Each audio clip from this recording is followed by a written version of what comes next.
This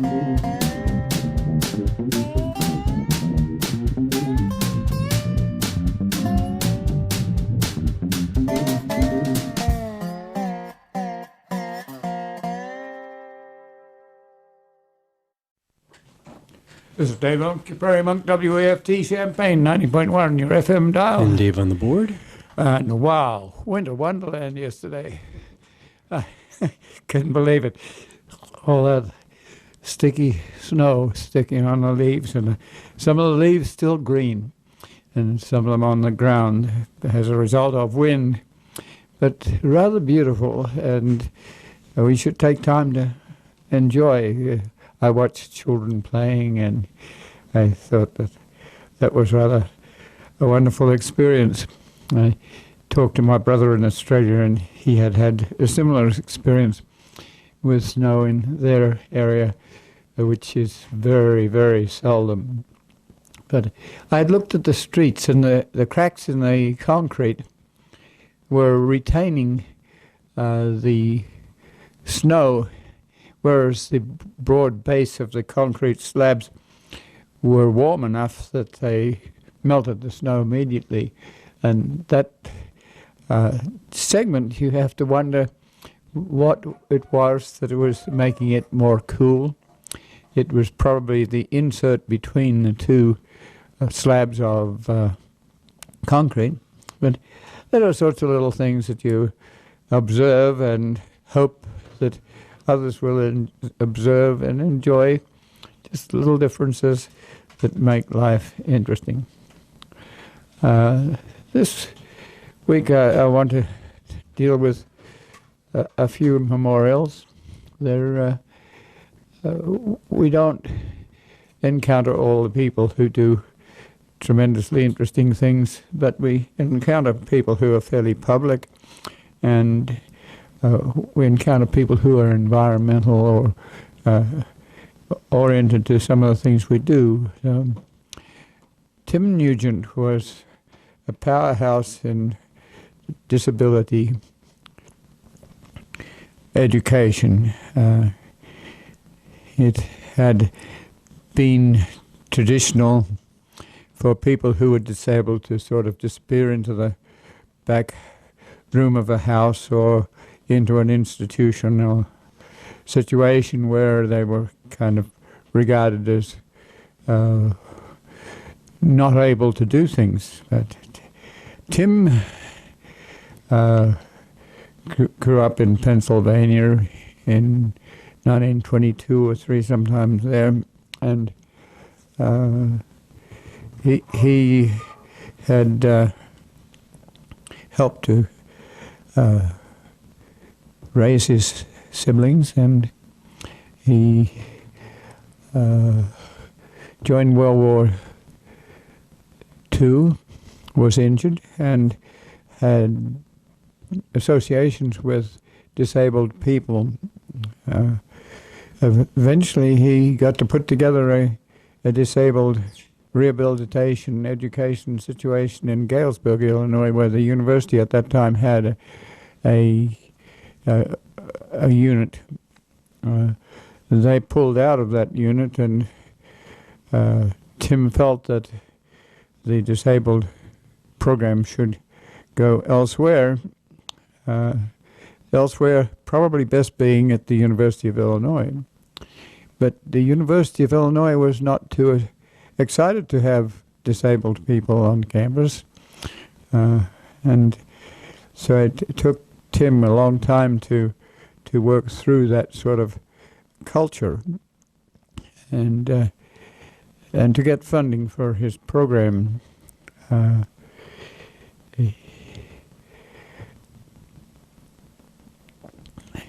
He occupied one of a number of army houses that were on the west side of the Memorial Stadium. There's probably about 15 acres of these rows of army buildings that were put there after World War II so GI Bill people could have a place to live. They were pretty rugged. You lived on top of each other. The walls were rather cardboard, as I remember. and people were marrying and having families, so there were lots of children. It was called Fertility Row. And so Nugent had one or two of these huts, and he had a ramp, and ramps were not well known in those days. Tim used to make them in his backyard, in his garage, and so he started what was a rehabilitation center that eventually morphed into being D's, a disability organization that's formally recognized.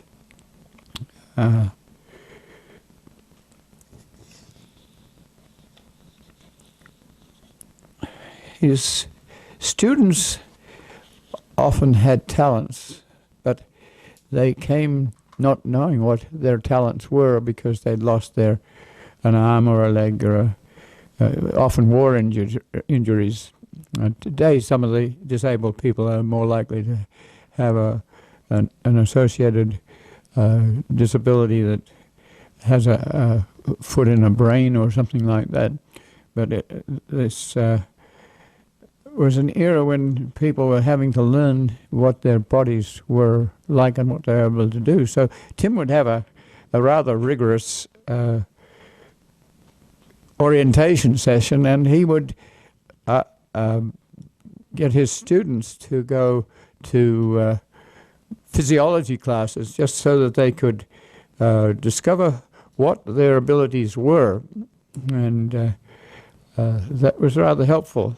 His students had to back up and do very well because otherwise his program would not be very effective.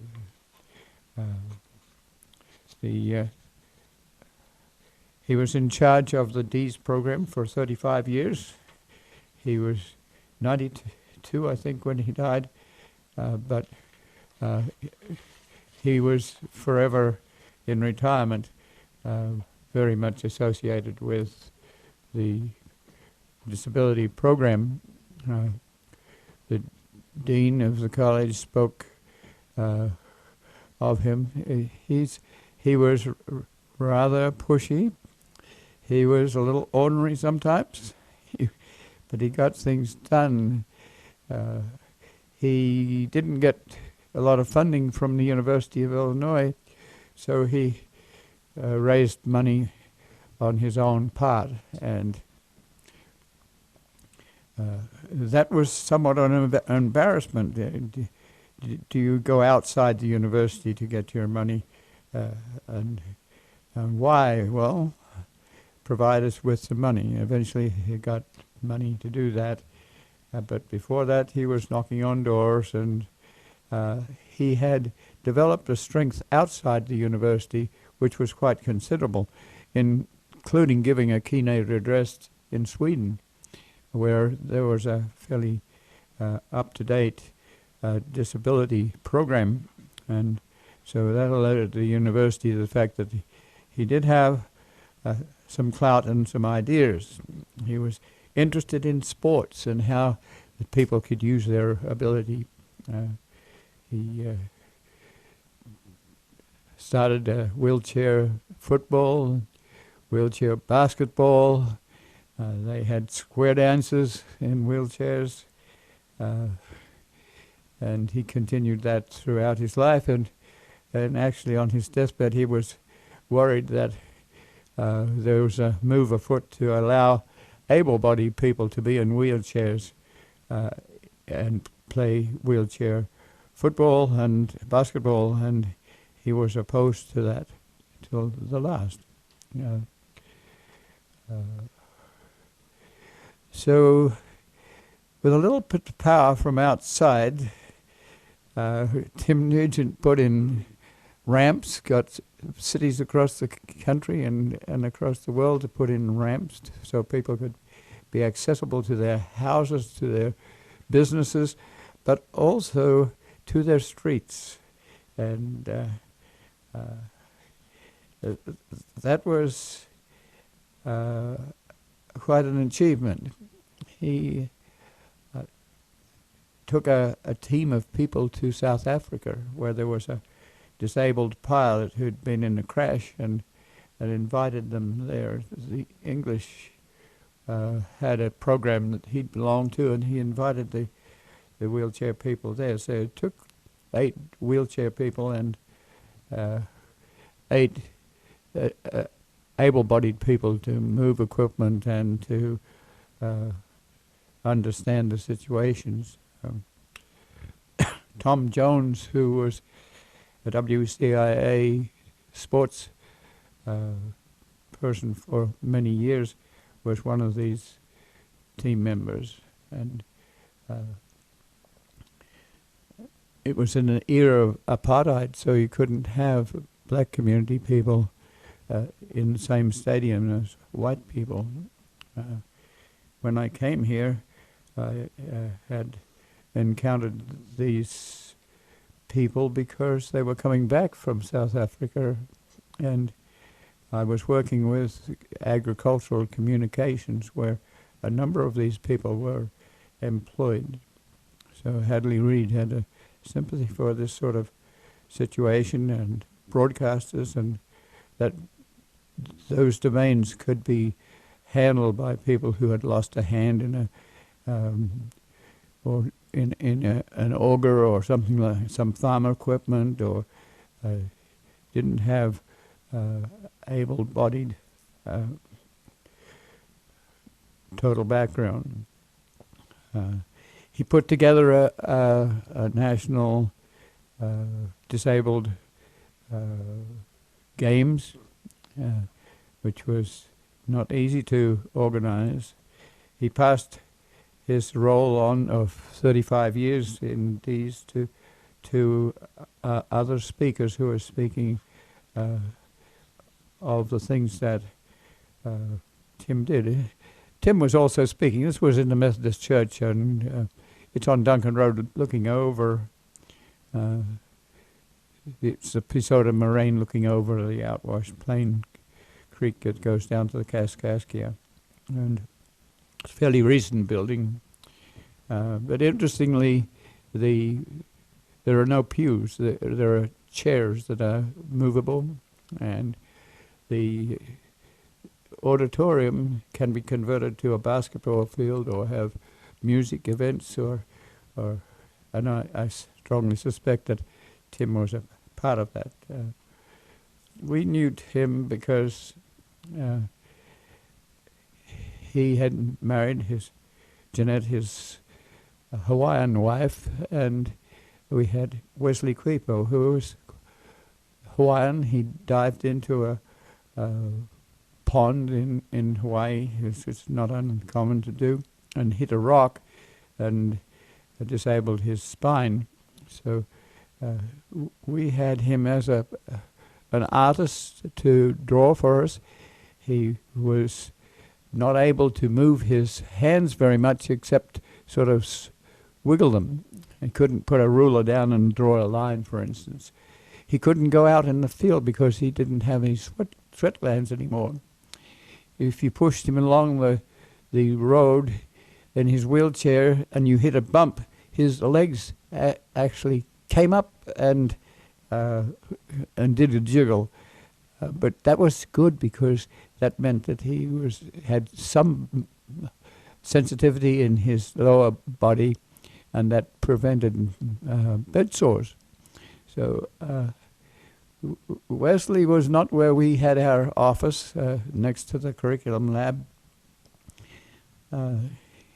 He was in the advanced computation building where he could take an elevator to a space, and he would draw from our photographs. So I took a mixed bag of Wesley's pictures to the visitation, and Jeanette knew very well who Wesley was, and they have a hall named after Nugent, and a lot of artifacts are there, including some of Wesley's drawings.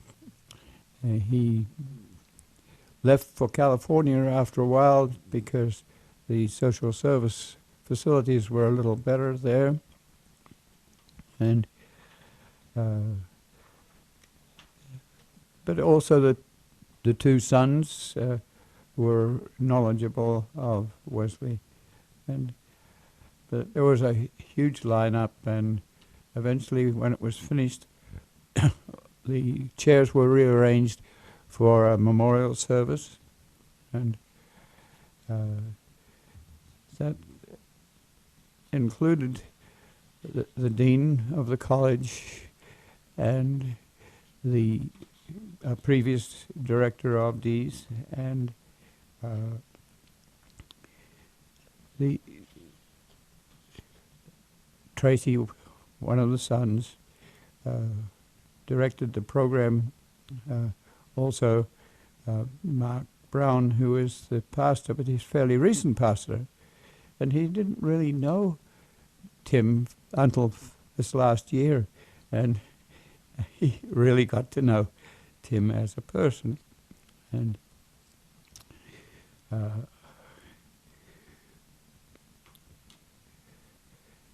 so after the memorial service, it was Tim was speaking at the memorial service because he was on tape, and two big screens allowed us to watch. In the end, taps was played, and then followed by Company B, which was a sort of rambunctious, popular tune at the end of World War II.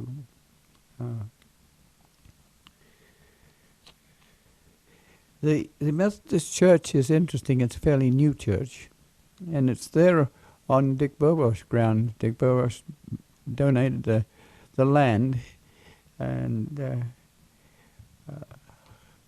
after there was a generous meal and lots of friendly meetings and exchange of stories, I retreated to a little prairie that was outside. I'd been talking to the pastor, and this is a little set-aside area that is not necessarily native plants, but it very much could be. The pastor said that it is of concern to the attendees because it sort of looks on the weedy side, which is true. And there's a lot of other plants in there that are not native, and I photographed it quite a bit just because I feel for Dick Burwash, who allowed us to put 2.5 acres of prairie in at Lake Park on his ground, and it's in a location which is very nice. It looks out from the Pisota Moraine over the outwash plain, which 57 travels down, and it's a fairly logical place. So I hope that perhaps the church could help the preservation of prairie and the feeling of the concept of preservation in that little plot. And I'm trying to think how we can establish it. The most important thing is to have someone who will take over and care for it for a long time. It's axiomatic that if one person is involved in this sort of thing and they pass on or move to another location, the prairie will lose out. It needs just that amount of attention, that it needs some in perpetuity, and that's often hard to do. So I was talking to someone named Dink, who is a gardener, a master gardener. But I was encouraging him to think about master naturalists, so that something might happen there. I walked across kitty corner, across the road. There's a prairie cemetery. It's a very small cemetery in the corner of the Willard Airport, and it's fenced off, but it's related. Some of the people that are in there know what we have been doing with Prairie. One of them is a previous mayor of Savoy, and he would give us support to do things that wasn't easy for him to do. In fact, one member of the Savoy Village Board would each year we were given some support, he would object and not vote for that support. And then one day, mysteriously, some prairie plants appeared upon his seat. And it wasn't I that did that, but somebody was doing it and giving Putita a hard time. So there are lots of memories there. There's a borrow pit down by 57 where soil was taken out to raise crossover roads and clover leaves. But around that borrow pit is a lot of prairie. So this little road that has got an easement for power on it, but it goes down there. There's a house up the road that Wanda Ben-Gachet moved the Savoy railroad depot to a location there. So as you go along Duncan Road, you get this rolling territory with outwash palmate drainage coming off of the hill, going down to the outwash plain. And so it's a rather nice place to be, and lots of memories there.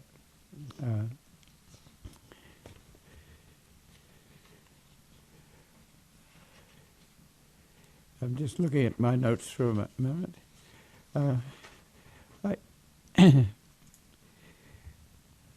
I think I wanted to say something about Charles Higgins. Every once in a while, the obituary page comes up with several columns for someone, and this was a person that was well known and well liked, and he was a very friendly person. Charles Higgins was also from that Depression era where it was hard to survive. His father was a coal miner. He was part of coal miner too, but they had a small farm, and Charles was associated with that, and he helped to raise 9 children. He was the eldest son or eldest child, and he did not go to school till he was 12. By the time he was 18, he was drafted into the army, went to Europe, became a specialist in repairing tanks and then delivering them to the front in Europe. So he was in many countries. Came back after the war and stayed with the army, went to Korea, did some of the same sort of technical things, eventually wound up at Chanute and was teaching technical things.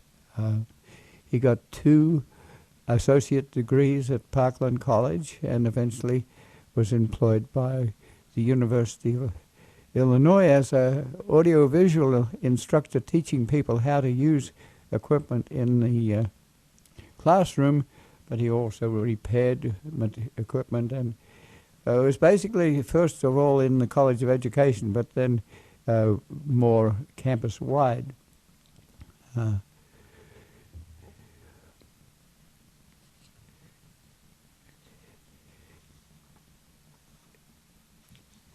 He married Eve, and just that little story, you have to know that women often were in the background. These days, women are more in the front ground, but in his day, women were backup people. Same goes for Tim Nugent and his wife. Very, very supportive, but not always recognized. So the era has changed some, but he left an imprint on the landscape that will be there for a long time. It'll be diffuse. You won't notice it, but he is remembered. Then there was William Smith. William Smith got together with a guy, and I forget his name. I think he was named Hall, but he was a professor of economics, was Hall, and Hall had worked with the Watchmakers Union, and they had and Smith was the sort of second in command, and they had a lab right on 6th Street opposite what was the 6th Street post office then, and they got together and started to change the way people were apprenticed in shop making. Often, if you were an apprentice in watchmaking, you had to actually make some watch parts, which never happened anymore because the watches came with inserts or the whole watch. So they developed cleaning techniques which used ultrasound and lasers, and they invented a way of mechanics reaching equipment, whether it was an eyeglass to look into a watch or whether it was a small screwdriver or something. They had the elbow placed on a movable disc so that you could move your arm around in a semicircle and your hand would reach perhaps 20 or 30 tools, and you could do the same with your other hand. And that was innovative. And they started to morph into other small equipment. Eventually, Parkland College took this over as a program, and I'm not sure what its status is at the moment, but there are a lot of people who are employed in small equipment, sometimes micro equipment that actually needs repair. We had Scott Wiley here this week, and he has got a repair office on Green Street which repairs cell phones. So we can do with these sorts of repair people because they're really needed, and we lack them. Often we throw out the item because it's cheaper to buy a new one than to horse around with the old one. So Smith taught for a long time at Parkland College, and then went off to be with his family, small equipment event in Pennsylvania. So these are people that you get to know. They're not necessarily in your field, but you applaud their energy and their difference. These are people who are creating new programs.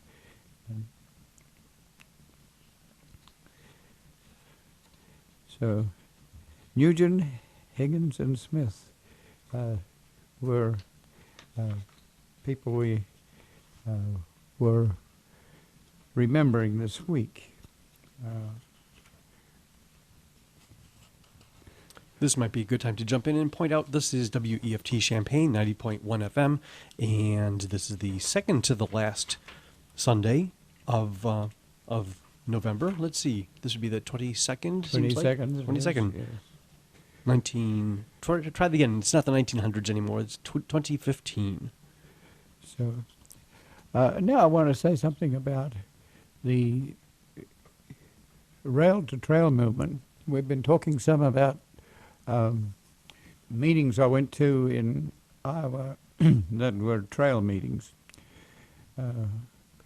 Basically, what Heartland Pathways has been doing has been working with the preservation of the biodiversity of the ecosystem, the fact that we're down to 0.01% of the original prairie that was here, and it's almost not enough to continue the genetic material that we need for the future. You have to remember that soybeans was not a crop for us in until 1936. People had to go around the world to pick up glycine plants. Glycine is the botanical name for soybean, and to breed them to get a soybean that was not bitter. It was productive in terms of the amount of seed it produced. It was had bacteria on its symbiotic rhizobacteria on its roots that allowed it to process nitrogen. And that plant was developed and eventually became a major crop in competition with corn. So we now have corn and soybeans, whereas previous to that we had corn. And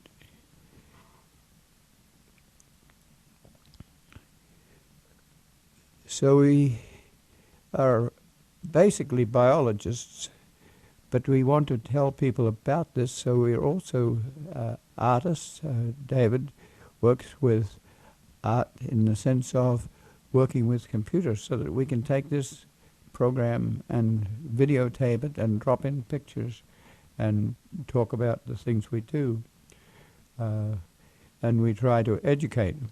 This week there will be a farm meeting which deals heavily with the money that can be made from corn and soybeans, and it's at Bloomington. It's on the 24th, and it's run by the University Extension, and ag communication people are involved.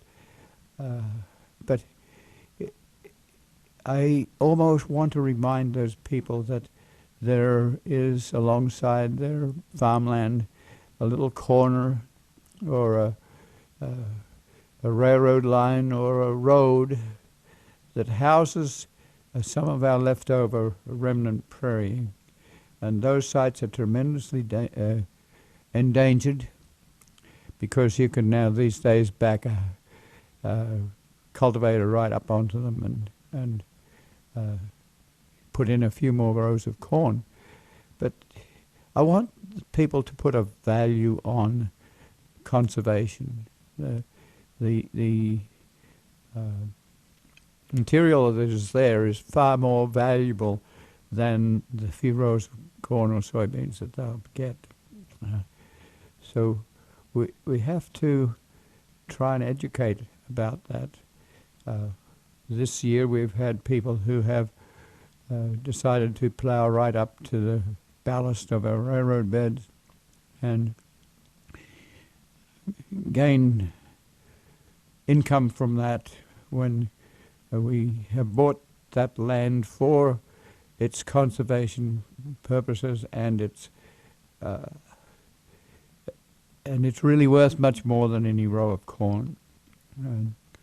So how do we change that? How do we take the law to someone that actually has dug us up totally and gained crop? The tremendous difficulty is that that's taken out all the microorganisms, all the small mammals, all the plants that we would preserve, and we're never going to get that back. You can replant a prairie, but it's never got the character of 6,000 years of integration, where species find a place on a moisture gradient or on a different soil type, or it's a pollinator, or there are bees and birds that are there. And so how do you approach something like a conference on making money from every inch of prairie soil and remind people that there's something more than just the money in the product. There's also a need for some biodiversity. And if you're going to do biodiversity, you're going to have to breed plants and perhaps animals too from an ecosystem. But if the ecosystem is not there, you're deprived of that capacity to adapt your particular new plant or species to a Drummer and Flanagan soil, or to a Xenia and a more skeletal soil, or to a swampy cordgrass in a swampland.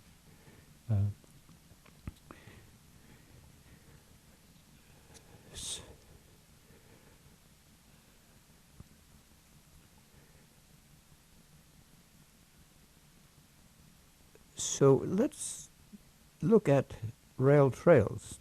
You know that our basic principle is prairie preservation in this community. If it's other places, it's the habitat along the line that's been saved by railroad activities. Mostly the only remaining remnant habitat is along railroad lines, roads, and graveyards that haven't been looked after with constant mowing. We care about that, but trails can help us because they occupy the ballast that's got a prairie on either side. There's a tremendous temptation for that railroad bed to be invaded by roads. The roads came in after railroads and went usually parallel to the railroad. So they can very easily take over your prairie and widen the road into the only remaining prairie on our line. So that's kind of disappointing, but it's a fact of life. But we work with trails. Sometimes we work with re-railing, and we had an interest from the national Rails to Trails movement that brought us a journalist, Elizabeth Striona, and she came not knowing what we do. She and her husband came out of Midway Airport, drove south. I had them get off the highway at Kankakee and come past Loader and Paxton and look at prairie, not knowing quite what it was, but they stopped at Loader where they could see the plants and species that we were trying to preserve. And part of the principle of this visit was to see how Heartland Pathways preserves the dignity of associated natural history. Involved a lot of other people. We looked at the trail between Paxton and Rantoul, which is an old concrete road. We looked at our little pocket prairie across the road from Weft, but we also looked at a 9-acre prairie at Rantoul. We tried to figure out how these things relate. We looked at the Kickapoo Trail from Urbana to Danville, and we went to the west side of Champaign and looked at the areas there. We didn't make a lot of stress on railroads, but in writing the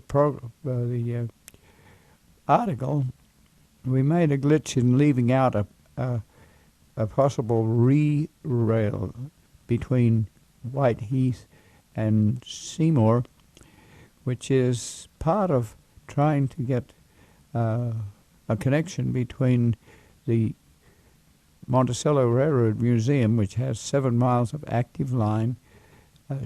Our 4 miles of railroad bed could be re-railed and join with 3 miles of active line that could be abandoned shortly and into Champaign. So we've talked about how these sorts of things relate to TIF districts and development of Champaign at a very rapid rate, gentrification. But we left out the company that is looking to re-rail the 4 miles. It's the Champaign, Havana, and Western Railroad, named after the railroad that came through early on. All the railroads were heading west to see who could get across the country first, and this was no different. So it goes west to Havana, where there's a problem because you have to get across the river there. And so that's the Havana into the title. But we left that out some, and so the Champaign, Havana, and Western Railroad objected and wrote a note so that we will have a correction to our rather helpful article that came out with photographs that are local, and but that was very good because it sort of indicated that this area has a lot of different alternatives. So you have a trail to Danville from Urbana, but you also have the potential for a trail from Champaign to Decatur. You have the potential for rails and trails and greenways. Yeah.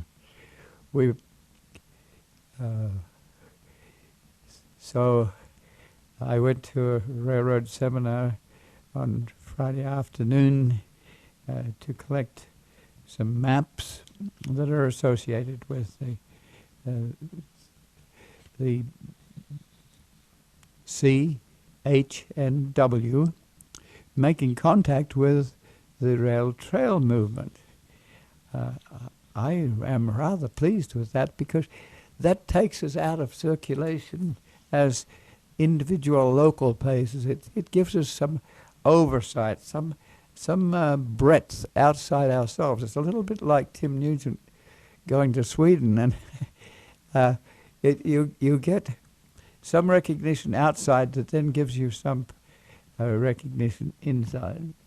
So we need to follow up on this.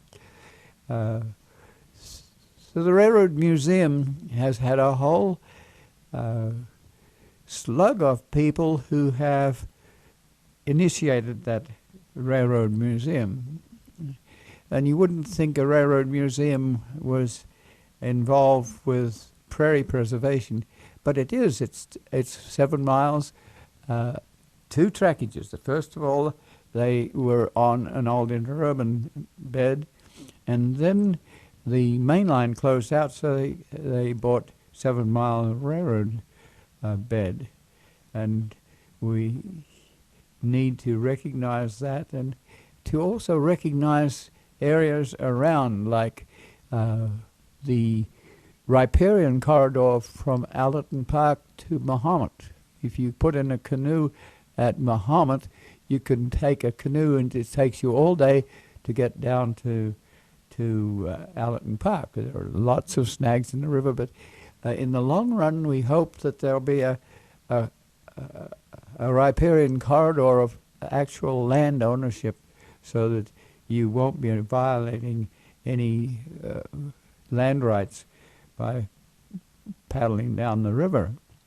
There's Allerton Park, which is like the 7th wonder of the world for Illinois, and it's got biodiversity, it's got history, and it's an attraction.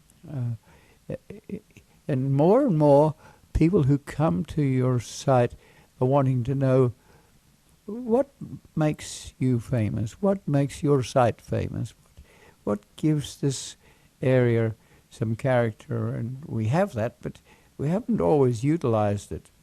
So Piatt County is there, DeWitt County is there with the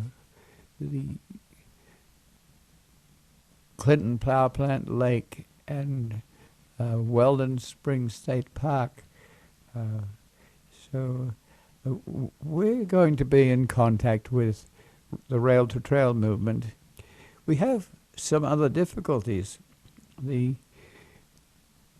track that goes down from White Heath to Shady Rest, which is 30 acres, which we had a lot to do with preserving, is on an embankment. So how do you keep the railroad people separate from the pedestrian people or the bicycle people? it's of concern. If you are in some countries, the railroads are so much a part of the transportation system that people actually ride on the top of trains, or that they're very much overloaded, and they walk on railroad beds. And it's generally understood that this is not really fast trackage. The trains stop every once in a while. You herd sheep off the line or cattle off the line, and it doesn't lead to a lot of horrendous situations. So how can you get an engine driver to drive a train down on an hourly schedule or on a schedule to Shady Rest and to the Sangamon River and across the associated creeks, Madden Creek, and up the moraine on the other side? How do you do that and have those two groups together? We would like to say that the train moves at, or can move at 5 miles an hour or to even 2 miles an hour if necessary. And the walkers that more or less have to walk on the railroad bed because the embankment and bridges, that the two could be compatible. It's rather expensive. It's a luxury to have a one line for a train or a car and another line for people. There just needs to be some care, and it's possible to have two on the same track. So the rail-to-trail movement has had rails to trails, but then they have gotten one better. They've gone to rails with trails so that you can have an active railroad line with a trail on the side. Unfortunately, that takes out all the biodiversity that we're trying to preserve. The next step is to have rail and trail on the same bed. And so we have a long way to go, because you will know that on main lines where the traffic is 80 miles an hour, at level crossings people can get killed. It's much safer actually than road transportation, where you have the same sort of problem. So how can we convince the railroaders, historic railroaders, to use the site sensibly? Perhaps announce that on Saturday at 2 o'clock there will be a railroad line and you're not allowed to walk on the railroad. It may allow us to take a simulated Chautauqua group to what used to be a campground that was just 15 miles away from communities that could use it.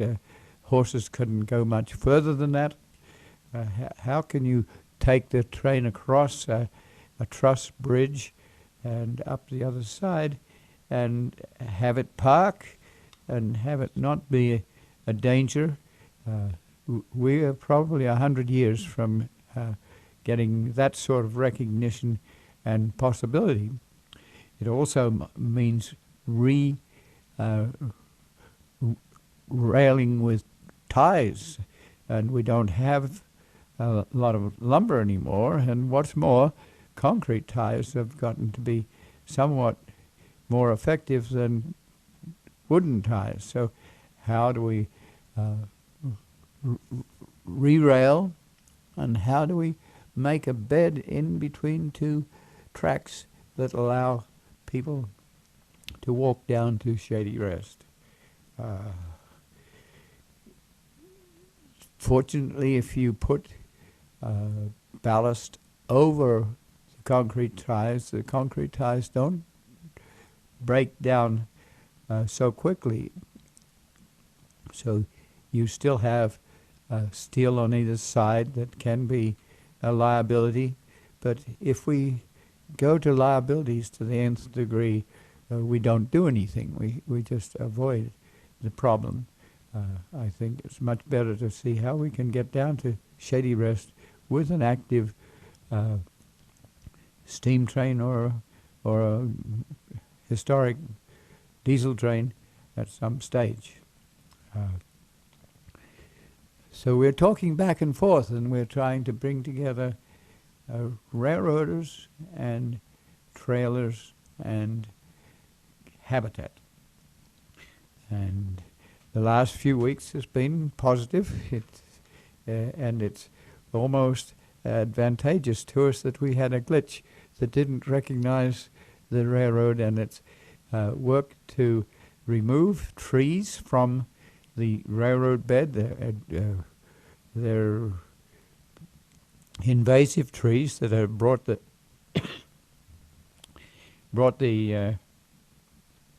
they've come in after the railroad was abandoned. We bought it, and they've grown over. So people have chainsawed out the trees and herbicided the stumps and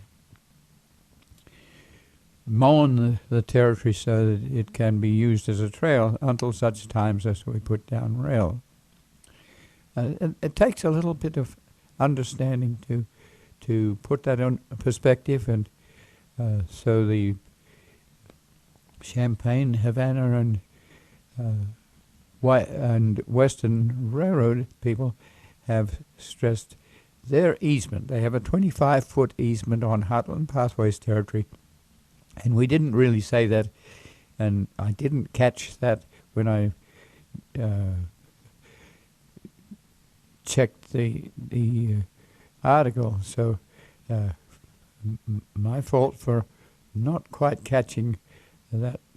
I'd sort of not done a lot with the railroad because it was seemingly a little different and rather complex. We were dealing with 3 miles of abandonment, which we would like to stay as active railroad line.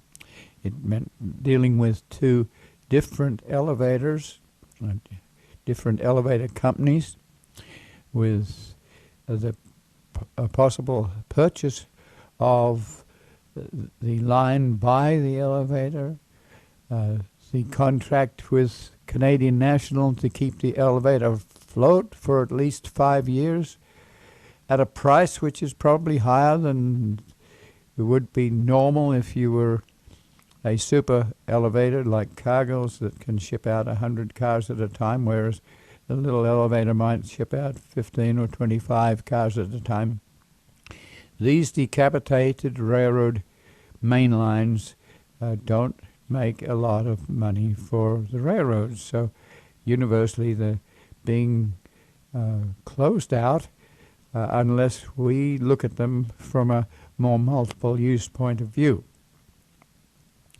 So I'm kind of glad we had a glitch that has been considered, and I think the rail trail movement will come by and give us some status that is beyond our local involvement. And so the suggestion is that we have Eric Olbach, who is the regional director for Rails to Trails, to come and speak to us. But I think before he comes to speak to us, we need to have him to know what it is we have. And that's difficult because it's long. It's best part of 100 miles of railroad bed. So evil-mindedly, we've been talking to people, and David is involved. We're thinking to have a satellite flyby where you start at Danville and travel the railroad bed so people can see it. If it comes to an invasion, you can check it out. If it comes to a bridge, you can check it out. The technology is such that you can now swing your airplane around and look at the bridge from sideways. You can look at the interurban railroad depot and stop off long enough for people to get an idea. You can back off and look to where the Lincoln Trail is, to look for Homer Lake, to look for items that are up to 10 miles off the line, but the sort of thing that bicycle people would like to go to. we have to talk to bicycle people because sometimes they're there for exercise and they're going from A to B, not looking at the details of a prairie, for instance. So how come we can get them to a center that will explain to them what the history is? And surprisingly, they're educated people and they like to find out about things. So we're hoping for a way to get through Champaign, way to get from one side of Urbana to the other side of Champaign, and to do that in cooperation with active lines that are also active major lines. They're Canadian national lines, and that means if you take a historic train on that corridor, you have to have a pilot. And I'm looking at the clock, and I think we're almost there. So think about these things, and if you have any questions, give us a call at 351-1911, 351-1911, or 840-1911. And we'd enjoy to discuss these things with you and try to simplify the way we present what we have to you and what we might want to do with it and how we might be able to preserve the dignity of the habitat alongside the line. And thank you for listening. This is Dave Monk, your Prairie Monk, WEFT Champaign 90.1 on your FM dial. And Dave on the board.